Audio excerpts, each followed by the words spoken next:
क्या लॉरेंस बिश्नोई अगला दाऊद इब्राहिम बनता जा रहा है? अंडरवर्ल्ड डॉन दाऊद इब्राहिम और नए नए बने अंडरवर्ल्ड डॉन लॉरेंस बिश्नोई में कई चीजें कॉमन है। दाऊद इब्राहिम के पिता महाराष्ट्र पुलिस में सिपाही थे। लॉरेंस बिश्नोई के पिता पंजाब पुलिस में सिपाही हैं। इन दोनों का इंटरनेशनल रैकेट है। लॉरेंस बिश्नोई और दाऊद इब्राहिम दोनों को एक वर्ग है जो अपना हीरो मानता है और एक वर्ग है जो उसे विलन के तौर पर देखता है। दाऊद इब्राहिम और लॉरेंस बिश्नोई इन दोनों के स्टाइल की चर्चाएं भी लोगों में होती हैं। दाऊद इब्राहिम के ग्लास लगाने से लेकर लॉरेंस बिश्नोई के हुडी पहनने के स्टाइल को लोग स्टाइल आइकन के तौर पर देखते हैं। एक आतंकवादी होने के बावजूद इन दोनों की चर्चाएं अलग अलग वर्ग में अलग अलग तरह से होती है।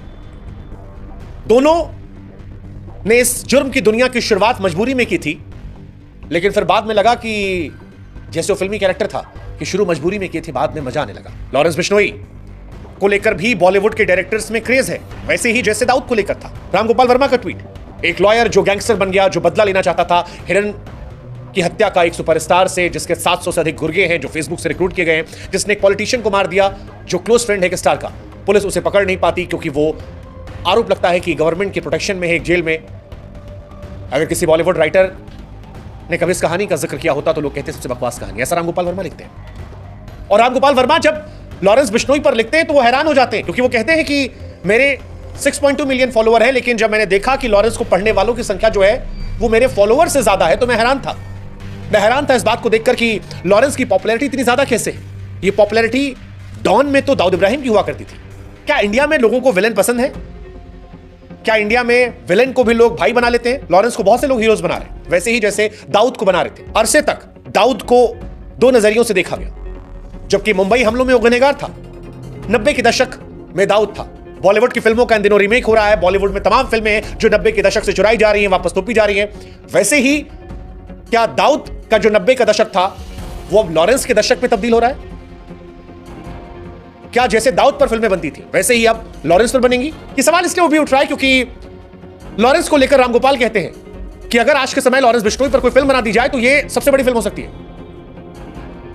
वो कहते हैं कि दाऊद इब्राहिम और छोटा राजन की तो शक्ल नहीं थी हीरो जैसी, उनके लिए हीरो ढूंढना पड़ता था, लेकिन रामगोपाल वर्मा को मानो क्रश हो गया है लॉरेंस बिश्नोई पर। वो कहते हैं कि बॉलीवुड में लॉरेंस से खूबसूरत हीरो कोई नहीं है। लॉरेंस बिश्नोई क्या अगला दाऊद इब्राहिम बनता जा रहा है? यह सवाल बहुत महत्वपूर्ण है। यह सवाल इसलिए भी उठ रहा है क्योंकि हाल फिलहाल में बाबा सिद्दीकी की हत्या के मामले की जिम्मेदारी लॉरेंस बिश्नोई गैंग ने ली है। लॉरेंस कहने को साबरमती जेल में बंद है, 2014 से ही जेल में बंद है, लेकिन दुनिया जानती है कि लॉरेंस का नेटवर्क देश विदेश से फैला है, जैसे दाऊद का फैला है। लॉरेंस कनाडा में भी चर्चा में है, अमेरिका में भी चर्चा में है और इंडिया में भी चर्चा में है। पिछले साल सिद्धू मूसेवाला मर्डर केस में भी लॉरेंस बिश्नोई का नाम आया था। 32 साल का लॉरेंस फाजिल्का का रहने वाला है। एक संपन्न किसान परिवार में इसका जन्म हुआ था। 2010 में पढ़ाई के लिए चंडीगढ़ आया था, लेकिन कॉलेज में जिंदगी ऐसी पलटी कि वो क्राइम वर्ड का एनिमल बन चुका है। उसने पढ़ाई वकालत की थी। उस पढ़ाई के दम पर या तो वकील बन जाता या फिर जुडिशरी की तैयारी कर रहा होता, कहीं शायद जज की कुर्सी पर बैठकर न्याय कर रहा होता, लेकिन उसने अपनी पढ़ाई को अपनी हनक के लिए इस्तेमाल किया और वो हनक इस सनक में बदली कि वो जुर्म के रास्ते पर कुछ यूं बढ़ता गया कि उसने पीछे मुड़कर कभी नहीं देखा। पिछले 10-12 सालों में पंजाब पुलिस के एक कांस्टेबल के बेटे ने देश ही नहीं बल्कि दुनिया में वो दहशत फैलाई है जो आज की तारीख में उसे लॉरेंस बिश्नोई के नाम से जानते हैं। 700 शूटरों की फौज जो उसके एक इशारे पर दुनिया में किसी को भी कहीं भी टपका सकती है। सवाल यह है कि लॉरेंस की कहानी क्या है? कैसे महाराष्ट्र की सियासत में बाबा सिद्दीकी की हत्या कर वो अब दाऊद इब्राहिम वाली छवि लेकर घूम रहा है, वो छवि जो 90 के दशक में दाऊद इब्राहिम की हुआ करती थी। अंडरवर्ल्ड डॉन दाऊद इब्राहिम और नए नए अंडरवर्ल्ड डॉन लॉरेंस बिश्नोई में कई चीजें कॉमन है जो सामने बताया। पिता का प्रोफेशन, महाराष्ट्र पुलिस में वो थे, पंजाब पुलिस में इनके पिता थे, दोनों का इंटरनेशनल नेटवर्क है। आज हम आपको लॉरेंस की कहानी सुनाएंगे। लॉरेंस के पिता लविंद्र कुमार बतौर कांस्टेबल तैनात थे। फाजिल्का के अबोहर में लविंद्र कुमार के घर पैदा हुआ था सतविंदर सिंह। बच्चा गोरा चिट्टा था तो मां ने नाम रख दिया लॉरेंस। पिता सिपाही थे, पिता चाहते थे कि बेटा अधिकारी बने। बड़े अधिकारी का मतलब होता है IAS PCS। बच्चे की पढ़ाई अबोहर में करवाने के बाद आगे की पढ़ाई के लिए पिता ने चंडीगढ़ DAV कॉलेज भेज दिया, लेकिन कॉलेज में आते ही उसकी दोस्ती गोल्डी बराड़ से हो गई।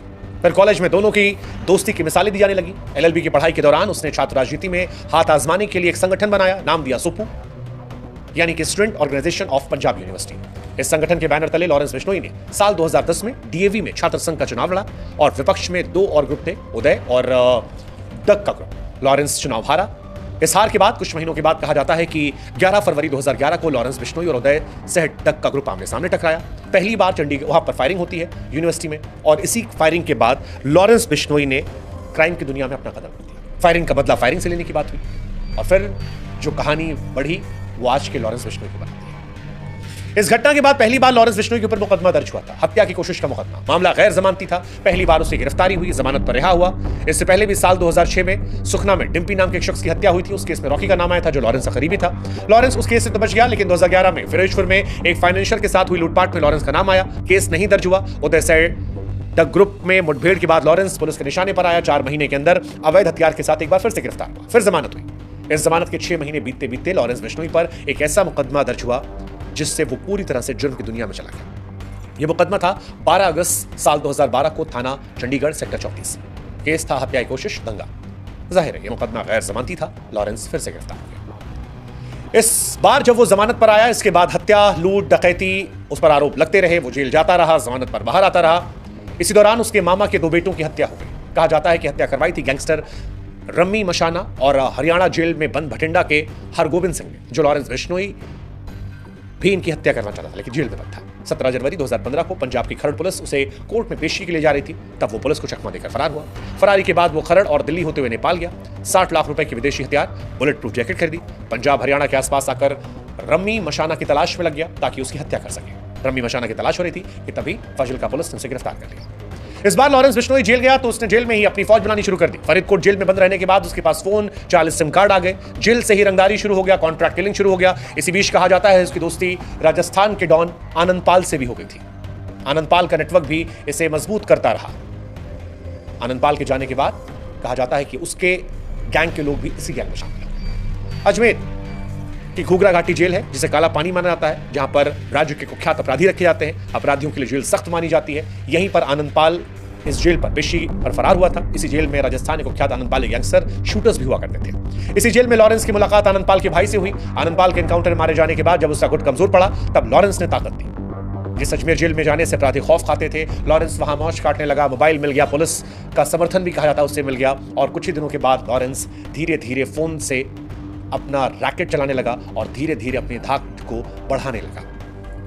लॉरेंस 17 सितंबर को अपने शूटर हरेंद्र और रविंदर काली से जोधपुर के कारोबारी वासुदेव इसरानी की हत्या करवाता है। इसके बाद आनंद पाल गैंग के लोग सरगना मानते हैं। पुलिस लॉरेंस को गिरफ्तार करने में कामयाब रहती है, लेकिन लॉरेंस के पास लोग आते जाते हैं। सोशल मीडिया पर जाकर अपनी पोस्ट डालना, अपने आप को बताना कि इस घटना की जिम्मेदारी हम लेते हैं, इसने लॉरेंस को लार्जर देन लाइफ बना दिया। मीडिया के लोगों ने उससे जब सवाल पूछा तब उसने हमेशा कहा कि मुकदमे गलत हैं।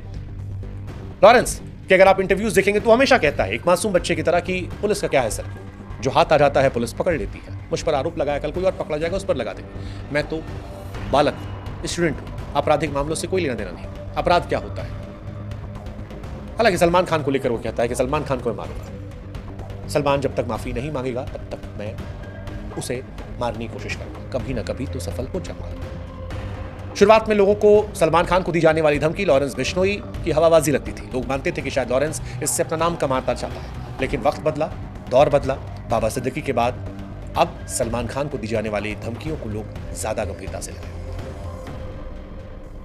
ये कहानियां सीरियस होती जा रही है। लॉरेंस बिश्नोई के पुराने दोस्त रॉकी की हत्या के बाद जब उसने बदला लेने के लिए गैंगस्टर जयपाल भुल्लर की हत्या की, 2021 में राजस्थान की जेल से निकालकर दिल्ली के तिहाड़ में भेजा गया। लॉरेंस बढ़ती हुई बदलती हुई जेल के साथ धीरे धीरे और मजबूत होता गया। कनाडा में बैठे गोल्डी बराड़ के जरिए जब उसने पंजाब के मशहूर सिंगर सिद्धू मूसेवाला की हत्या करवाई, तब भी यह चर्चा तेज थी, क्या लॉरेंस अब दाऊद बन रहा है? हालांकि लॉरेंस इन तमाम घटनाओं को बदला कहता है जो हमारे साथ हुआ उस एक्शन का ये रिएक्शन है। वही बातें जो दाऊद इब्राहिम भी कहता है। नवंबर 2023 में पंजाब के एक और सिंगर सलमान के दोस्त गिप्पी गिरवाल के घर पर फायरिंग हुई। इसके अगले महीने 23 में लॉरेंस ने करणी सेना के अध्यक्ष सुखदेव सिंह गोगामड़ी को जयपुर में सरेआम गोली मारकर हत्या करवा दी। इस साल उसने सलमान के घर के गैलेक्सी अपार्टमेंट के बाहर फायरिंग करवाई और अब सलमान खान के करीबियों में शुमार 3 बार के विधायक रहे बाबा सिद्दीकी की हत्या करवा दी। कुल मिलाकर सवाल फिर यही आता है कि क्या लॉरेंस भारत का अगला दाऊद इब्राहिम बनना चाहता है? जो दिख रहा है वो कहता है जवाब हाँ, उसी की राह पर आगे बढ़ रहा है। और ये कोई कयासबाजी नहीं बल्कि देश की सबसे बड़ी जांच एजेंसी एनआईए की चार्जशीट कह रही है, जो दावा करती है कि लॉरेंस बिश्नोई के पास करीब 700 शूटरों की फौज है। इनमें से 300 शूटर तो सिर्फ पंजाब से हैं। दाऊद इब्राहिम की डी कंपनी से तुलना करते हुए एनआईए ने चार्जशीट में कहा कि जिस तरह 90 के दशक में छोटे छोटे अपराध दाऊद इब्राहिम ने करवाकर इंटरनेशनल नेटवर्क बनाया था, वैसे ही लॉरेंस बिश्नोई ने भी नॉर्थ इंडिया के साथ साथ इंटरनेशनल लेवल पर अपना नेटवर्क बढ़ा लिया है। आज की तारीख में लॉरेंस भले ही गुजरात की सबसे सुरक्षित जेलों में से एक साबरमती जेल में बंद है, लेकिन उसका नेटवर्क हिमाचल प्रदेश, पंजाब, हरियाणा, दिल्ली, उत्तराखंड, उत्तर प्रदेश, बिहार, राजस्थान, गुजरात, मध्य प्रदेश, महाराष्ट्र तक फैला है, जबकि विदेशों में कनाडा, अमेरिका, पाकिस्तान, दुबई तक उसके गुर्गे हैं। ये वो गुर्गे हैं जो उसके एक इशारे पर किसी को भी मारने को तैयार हो सकते हैं। लॉरेंस कहता है कि एक बार कॉलेज से उठाकर जेल में डाला गया था, लेकिन मुकदमे कहते हैं कि उसके ऊपर 50 से अधिक मुकदमे हैं, सजा किसी केस में नहीं हुई है।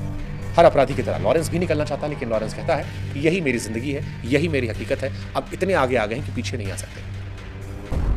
लॉरेंस बिश्नोई एक ऐसा अपराधी है जो जमानत के लिए अपील भी नहीं करता, ना उसका कोई वकील कभी अदालत में पेश होता है, क्योंकि लॉरेंस को लेकर यह माना जाता है कि लॉरेंस को ऐसा लगता है कि जेल के बाहर बैठकर अपराध करने से ज्यादा बेहतर है जेल के अंदर ही बैठकर अपराध किया जाए। उसका यही रवैया पुलिस के लिए फिलहाल सबसे बड़ी चुनौती है, क्योंकि उसे चाहे राजस्थान की जेल में रखा गया हो, पंजाब में रखा गया हो, तिहाड़ में रखा गया हो या फिलहाल साबरमती, ना लॉरेंस का खौफ कम हुआ, ना उसके अपराध की गाथा जेल में बंद रहकर अपराध करवाने और फिर सोशल मीडिया पर उस अपराध को ग्लोरीफाई करवाने की वजह से उसके गैंग में रोज आए दिन अपराधी जुड़ते जा रहे हैं और लॉरेंस हर बढ़ते दिन के साथ ताकतवर होता जा रहा है।